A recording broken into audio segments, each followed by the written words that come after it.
Rand has 2 research tracks, one for PhD level researchers and one for masters. The researchers with PhDs are considered research leaders, so they're the ones who are expected to do the research design, to be PIs on projects, to do business development with clients if that's something down the road that you're interested in. And so that would be most probably germane to the audience here. You can come at it straight out of graduate school. I did, and you're an associate researcher. You take on different kinds of responsibilities. You can be promoted to full, and then you're promoted to senior. There are lots of different kinds of functions that researchers do at Rand. There's research, there's project management, there's maybe managing people or managing other kinds of institutional resources, there's business development. There are the kinds of functions that you can grow into if you are interested in it. Rand also has an internship program that is how I came to it for relatively advanced PhD students.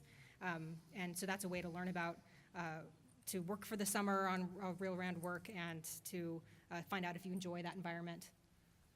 I hope is that the question you're asking?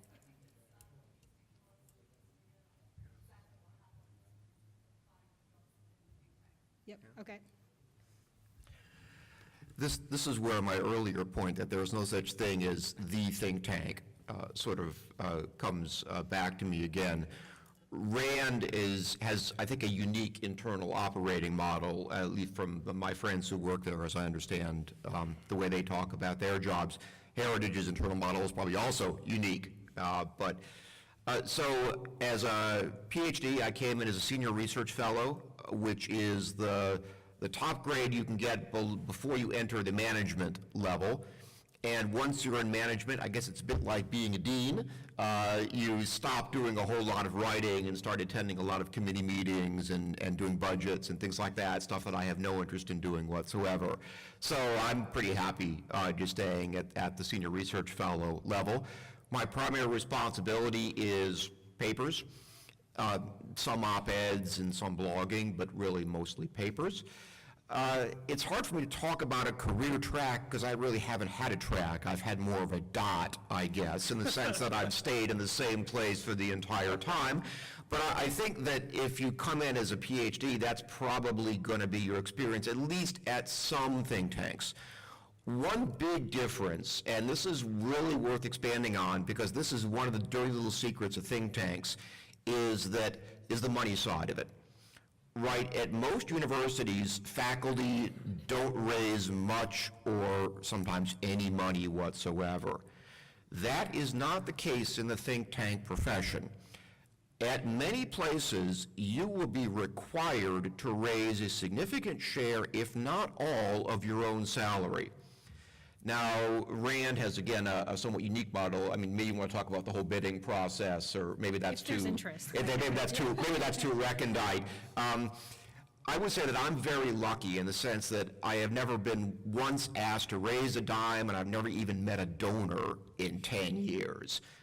So, I mean, I consider myself extraordinarily fortunate, and there are a few other places out there that work that way, but by and large, even at very big, and I mean the biggest, the most famous think tanks out there, you're going to be raising a significant share of your own salary every year, and it's going to be primarily a 1 to 2 year sort of project length basis.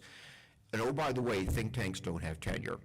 Pretty much everyone here is on a fire at will basis. So, you know, I like think tanks, but we shouldn't sort of imagine it's, you know, the old model of, you know, university without students. In most cases, you are eating what you kill, as we like to say, and people really need to bear that in mind because I don't think it's really common knowledge. Yeah, I think that's right. I mean, you know, CAP is slightly different, I think, than anything else. Most PhDs for us come in right at mid-level, which is the policy analyst level. We've got 6 or 7 tracks, and then from there, management as well. Most PhDs are either analysts or senior analysts. Above that, you're really in a much more, there's, you know, associate directors, directors, managing directors, VPs, et cetera, but really over those, you're in management, and it's the same. For us, if you come in at an analyst, senior analyst level, you're not required to fundraise, but pretty much anyone above that is. So myself and my boss raise our budget for our entire team every year. Some of our funding is multi-year, but it's very similar. I think, if we don't raise our budget, we cease to exist, as, do our staff, and that's something that's tricky because funders change priorities quite often, donors change priorities. We at CAP don't take any government money, that's always been our policy, so that cuts off one avenue, so you're mostly going to private foundations. Sometimes your issue is hot, sometimes people want to fund you, sometimes they don't, and I think that's really tough. And I think what Ted said, the Urban Institute, for example, even if you come in at that very basic researcher level, you have to raise your salary or be working for somebody who has raised your salary. And again, I've seen more than enough people who end up not able to continue in their positions because the funding dries up.